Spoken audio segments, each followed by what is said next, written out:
নমস্কার বন্ধুরা, কেমন আছেন সবাই? আশা করছি সবাই ভালো আছেন। তো আমি চলে এসেছি রান্নার কাছে। আজকে আপনাদেরকে করে দেখাবো একদম গ্রাম্য পদ্ধতিতে স্বাস্থ্যকর উপায়ে শিং মাছের তরকারি রান্না করে। শিং মাছ এই যে পরিষ্কার করে কিন্তু আমি দিয়ে নিয়েছি দেখুন। আর এই যে একটা লম্বা করে কেটে নিয়েছি বড় সাইজের একটা আলু, গোল আলু, আর নিয়েছি একটা কাঁচকলা। হলুদ জলে কিন্তু সুন্দর করে দিয়ে নিয়েছি। আর এই হলুদ জলে ধুলে কিন্তু এই কষটা অনেকটাই উঠে যায়, তার জন্য আমি যে পরিষ্কার করে নিলাম।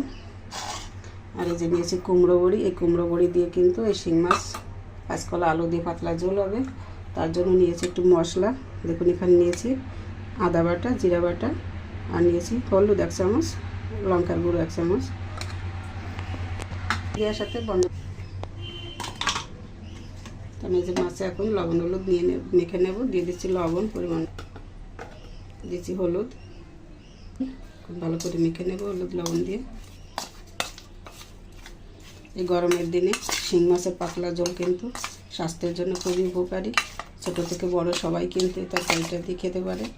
আর খাবারের স্বাদও কিন্তু অনেকটাই বেড়ে যায়, যেহেতু শিং মাছ, তাজা শিং মাছের ঝোল কিন্তু একটা আলাদা রকমের স্বাদ আসে।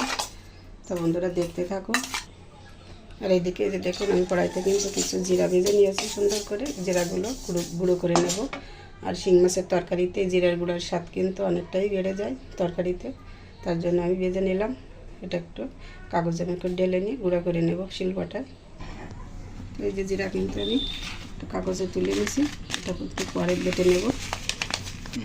তো বন্ধুরা দেখুন আমি কড়াইতে তেল দিয়েছি, তেল তো গরম হয়ে গেছে, মাছগুলো ভেজে দেবো। আর এই পেঁয়াজ কিন্তু আমি তরকারির জন্য কাটিনি, এটা কিন্তু আলু ভর্তা দিয়েছি, আলুর জন্য কুচিয়ে নিয়েছি। তেল গরম হয়ে গেছে, আমি মাছগুলো তেলের ভিতরে একটু হলুদ দিয়ে নিলাম, দিয়ে দিচ্ছি মাছগুলো।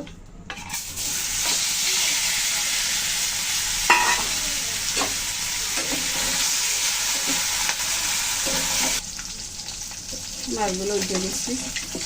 বন্ধুরা দেখুন আমি হলুদ দিয়েছিলাম তেলের উপর, এই কারণে যে মাছ কিন্তু লাগে না। অধিকাংশ সময় কিন্তু সুন্দরভাবে মাছ উঠে যায় তেলের উপর হলুদ দিয়ে মাছ দিলে।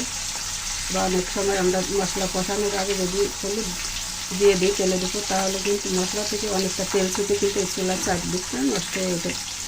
আর এই হলুদ দেওয়ার কারণে কিন্তু জিনিসটা কম হয়। তো আপনারা যদি চান একটু কাজে লাগিয়ে দেখতে পারেন।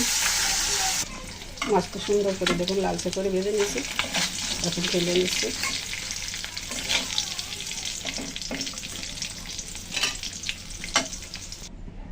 মাছটা এই যে ভালো করে ভেজে তুলে নিলাম। এখন ওই তেলের ভিতরে আমি কুমড়ো বড়িগুলো ভেজে নেব, দিয়ে দিলাম।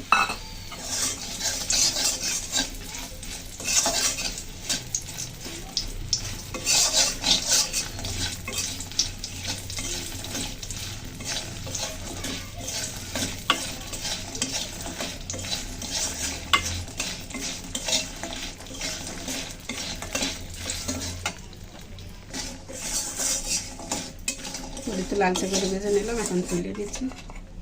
মাছের পাশে নিয়ে নিলাম।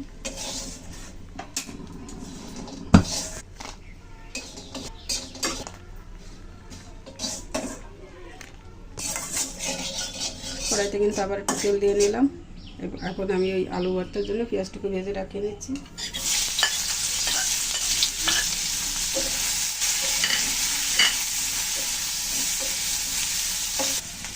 সামান্য একটু লবণ দিয়ে দিলাম পেঁয়াজের সাথে,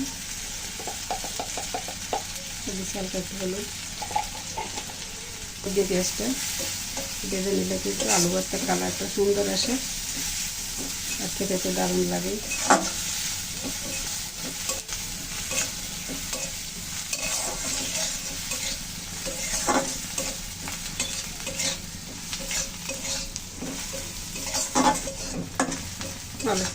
আলুর জন্য পেঁয়াজ কিন্তু সুন্দর করে ভেজে নেওয়া হয়ে গেল, এখন আমি তুলে নিচ্ছি। তো আবার কড়াইতে তেল দিয়েছি, তেল গরম হয়ে গেছে। এখন মাছ রান্নার জন্য ফোড়নে দিয়ে দিচ্ছি শুকনো লঙ্কা, তেজপাতা,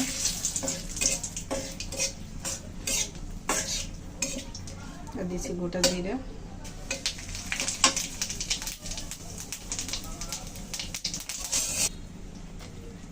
দিচ্ছি কেটে রাখা আলুগুলো আগে,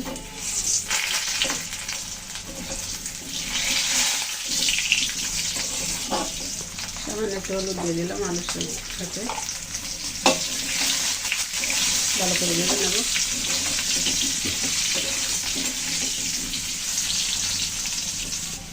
আলু কিন্তু সুন্দর করে ভেজে নিয়েছি। এখন দিয়ে দিচ্ছি কাঁচকলা।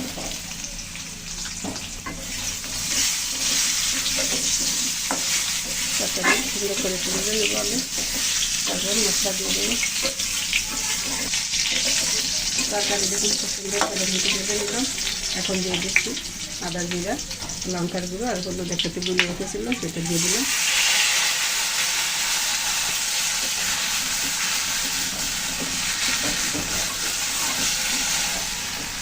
ভালো করে কষিয়ে নেব। মশলা থেকে তেল উঠে আসা পর্যন্ত সুন্দর করে কষাতে থাকবো। মশলার বাটি দিয়ে জলটাও দিয়ে দিলাম, দিয়ে সুন্দর করে কষাবো একসাথে।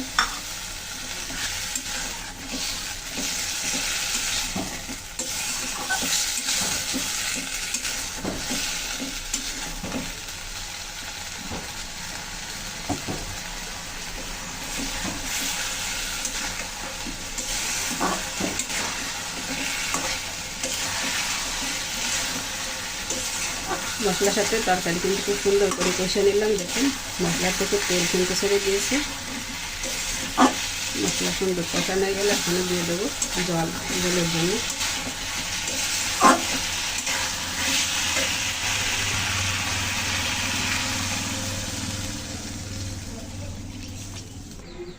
তরকারি কিন্তু কত সুন্দর ফুটতে শুরু করে দিয়েছে। তেলটা ছেড়ে নিলাম। আমি এখন এই ভেজে রাখা মাছগুলো সব দিয়ে দিচ্ছি। দিয়ে দিচ্ছি পরিমাণ মতো লবণ। সব কিছু দিয়ে ভালো করে একটু মিশিয়ে নিচ্ছি।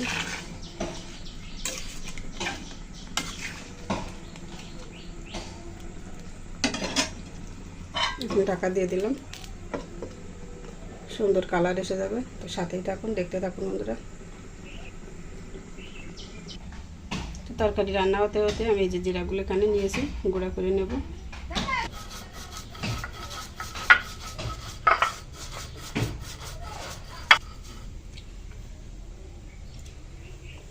শিলপাটায় বেটে নিলে মশলার যে একটা আলাদা স্বাদ আসে, সেটা কিন্তু ব্লেন্ডারে করলে কিন্তু হয় না।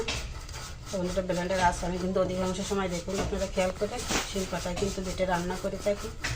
সেটার স্বাদ কিন্তু বেশি হয়, যদি একটু কষ্ট হয় করতে, কিন্তু খাওয়ার সময় তো একটু মজা পাওয়া যায়। এই জন্য কিন্তু একটু কষ্ট স্বীকার করতেই হয়। তো জিরে দেখুন কত সুন্দর করে পাউডার করে আমি এই যে কাগজে তুলে নিয়েছি। একটা কৌটা এখন তুলে রাখবো। ফিরে আসলাম, ঢাকনা তুলে নিলাম। রান্না কিন্তু প্রায় হয়ে গেল। সব তরকারি কিন্তু খুব সুন্দর সিদ্ধ হয়ে গেছে। দেখুন কত সুন্দর। এই যে এখন আমি দিয়ে দিচ্ছি কুমড়ো বড়িগুলো। এগুলো কিন্তু খুব তাড়াতাড়ি সিদ্ধ হয়ে যায়, এই জন্য অল্প জালে দিলাম। সামান্য একটু ঢাকা দিয়ে দিলাম। আবার একটু ঢাকনাটা সরিয়ে নিলাম। সামান্য একটু এই যে আদা আর একটু জিরা বাটা দিয়ে দিচ্ছি এখন।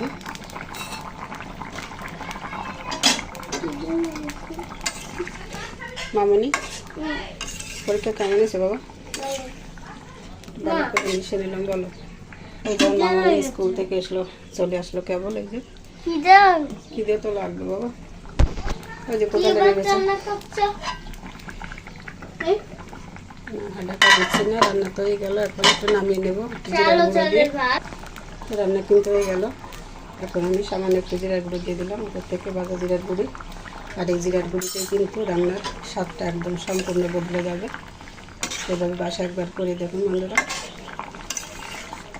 চ্যানেলটিকে সাবস্ক্রাইব করে রাখবেন যদি আমার রেসিপিগুলো আপনাদের কাছে একটু ভালো লাগে। তো বন্ধুরা সাথেই থাকবেন। চুলা বন্ধ করে দিচ্ছি, তরকারি নামিয়ে নেব। তো রান্না তো হয়ে গেল, এই যে নামিয়ে নিলাম। আমি এখন ঢেলে নেব। তো কেমন হয়েছে শিং মাছ, কাঁচকলা, আলু আর কুমড়ো বড়ি দিয়ে রান্না। আর শিং মাছের এই পাতলা ঝোল স্বাস্থ্যের জন্য কিন্তু খুবই উপকারী। তো আমি কিন্তু একদম স্বাস্থ্যসম্মতভাবে রান্না করলাম। এভাবে আপনারা একবার করে দেখুন। তো বন্ধুরা শিং মাছ রান্না তো হয়ে গেল, নামিয়ে নিলাম। এই যে উপর থেকে একটু হালকা জিরার গুঁড়ি দিয়ে দিচ্ছি।